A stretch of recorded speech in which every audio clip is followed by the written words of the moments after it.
మన్ చిలిపి రాజులు మాక్స్ మరియు మియాని కలవండి. వీళ్ళు ఎప్పుడు నవ్వుతూ ఒకరి మీద ఒకరు చిలిపి పనులు చేస్తూ ఉంటారు. ఎప్పుడు ఒకరి మీద ఒకరు చిలిపి పనులు చేసుకుంటూ ఉంటారు. వాళ్ళు ఎప్పుడు కొత్త చిలిపి పనులు ఆలోచిస్తూ ఉంటారు. వాళ్ళ చిలిపి ఆటలు మొదలైంది మాత్రం చివరి బిస్కెట్ ఎవరు తింటారో అని అనుకుంటూనే వాళ్ళు ఎప్పుడు ఏదో ఒకటి కోసం పోటీ పడుతుంటారు. ఆ తర్వాత వాళ్ళ చిలిపి పనులు మరింతగా పెరిగిపోయాయి. వాళ్ళు ఎప్పుడు కొత్త చిలిపి పనులు చేస్తూ ఉంటారు. చిలిపి పనులు చేయడమే వాళ్ళకి ప్రాణం. వాళ్ళు ఎప్పుడూ నవ్వుతూ సరదాగా ఉంటారు. మాక్స్ కి పాత రకం చిలిపి పనులంటే ఇష్టం. అతను ఎప్పుడూ పాత పద్ధతులు ప్రయత్నిస్తారు. కానీ మియా మాత్రం కొత్త చిలిపి పనులు చేస్తూ ఉంటుంది. ఆమె ఎప్పుడూ కొత్త ఆలోచనలు చేస్తుంది.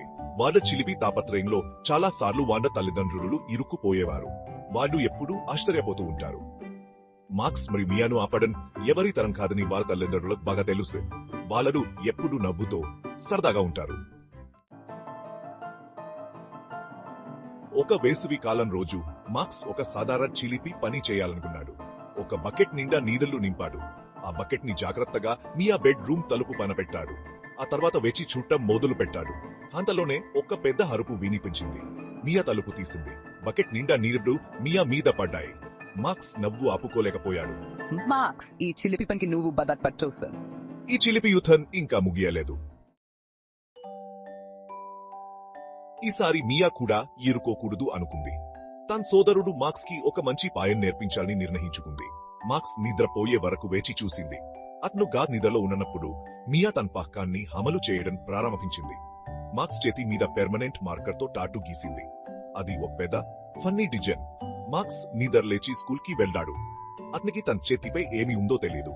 మాక్స్ ఫ్రెండ్స్ అందరూ నవ్వడం మొదలు పెట్టారు. అతను ఏమీ జరిగిందో అర్థం చేసుకోలేకపోయాడు. మాక్స్ కి ఏమీ అర్థం కాలేదు. అతను తన చుట్టూ ఉన్న అందరి నవ్వులను గమనించాడు. అప్పుడు తన చేతి మీదున్న టాటూ చూసుకున్నాడు. అది చాలా ఫన్నీగా ఉంది. మియా, ఇది అస్సలు నవ్వడానికి కాదు. మియా మాత్రం ఆపకుండా నవ్వింది. ఆ మార్కర్ ఇంకా పోలేదు. మాక్స్ కూడా ప్రతీకారం తీర్చుకోవాలని అనుకున్నాడు.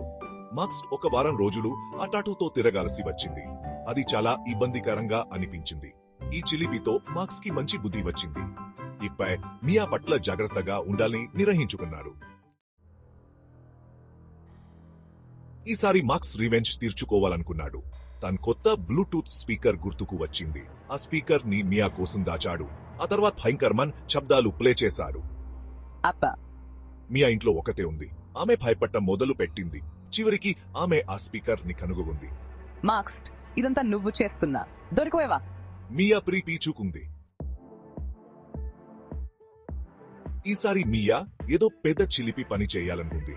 ఒక నకిలీ లాటరీ టికెట్ ప్రింట్ తీసుకుంది. ఆ టికెట్ మీద మాక్స్ అదృష్ట సంఖ్యలు రాసింది. ఇది నిజమేనా? మాక్స్ ఆ టికెట్ చూశారు. తాను బాగా డబ్బు గెలిచానని అనుకున్నాడు. మియాకి చెప్పడానికి పరిగెత్తారు. నిండు తమాషాషలోని ఇది నకిలీదా? మాక్స్ చాలా నిరాశ చెందారు. కానీ ఆ తర్వాత ఇద్దరు కలిసి నవ్వుకుంటారని మియాకు తెలుసు. ఈసారి మాక్స్ ఏదో గొప్పగా చేయాలనుకున్నాడు. అందరినీ పిలిచి ఒక ప్లాన్ వేశారు. మాక్స్ తన స్నేహితులందరినీ పిలిచారు. వాళ్ళు అందరూ కలిసి మియా కారు దగ్గరికి వెళ్లారు. మియా కారు నిండా బెలూన్లు నింపారు. ఇచ్చలా అవుతుంది. మియాకి కోపంతో పిచ్చిగా తిరుగుతుంది. మరుసటి రోజు ఉదయం మియా బయటకు వచ్చింది. ఆమె కారు బెలూన్లతో నిండిపోయి ఉంది. ఇదేంటి? సరే చావు. ఇది చాలా పంబేలాగా ఉంది. ఈ చిలిపి పని బాగుందని మియా కూడా ఒప్పుకుంది. ఈసారి తాను కూడా ఏరకూడదు అని మియా అనుకుంది. ఆమె చాలా రోజులు ఆలోచించింది. మియా తన స్నేహితుడు మాక్స్ పుట్టినరోజు కోసం ఏదో ప్రత్యేక మాంది చేయాలని నిర్ణయించుకుంది. చివరికి ఆమెకు ఒక మంచి ఆలోచన వచ్చింది. త్వరలోనే మాక్స్ పుట్టినరోజు. మియా తన ఆలోచనను అమలు చేయడానికి సిద్ధమైంది. మియా మాక్స్ కి సర్ప్రైజ్ పార్టీ ఇవ్వాలని నిర్ణయించుకుంది. ఆమె తన స్నేహితులతో కలిసి ప్లాన్ చేయడం ప్రారంభించింది. ఆమె వాళ్ళ స్నేహితులందరినీ బంధువులను ఆహ్వానించింది. అందరూ ఎంతో ఉత్సాహంగా ఆహ్వానాన్ని స్వీకరించారు. ఇది చాలా సరదాగా ఉంటుంది. మియా మాక్స్ ఖచ్చితంగా ఆశ్చర్యపోతాడు. మియా ఒక చిన్న పూర్ని జెల్టిన్ తో నింపింది. ఇది మాక్స్ కోసం ఒక పెద్ద సర్ప్రైజ్ అవుతుంది. మాక్స్ బయటకు వచ్చినప్పుడు అందరూ కలిసి సర్ప్రైజ్ అని అరిచారు. మాక్స్ ఆశ్చర్యంతో నిశ్శబ్దంగా నిలబడ్డారు. థాంక్స్ అందరికీ. మీరు నా పుట్టినరోజును మరపడాన్ని దీనంగా మార్చారు. మాక్స్ ఒక అడుగు వెనక్కి వేసి జెల్టిన్ లో పడిపోయాడు. అందరూ నవ్వుతూ ఆనందించారు. సరే మియా, ఈసారి నువ్వే గెలిచావు. అద్భుతంగా ఉంది.